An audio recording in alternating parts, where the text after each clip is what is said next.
చిట్టి చిలకమ్మవే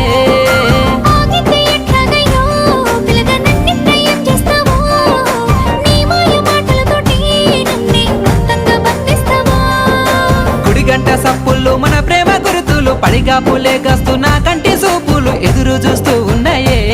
పిల్ల నీ సెంత చేరాలని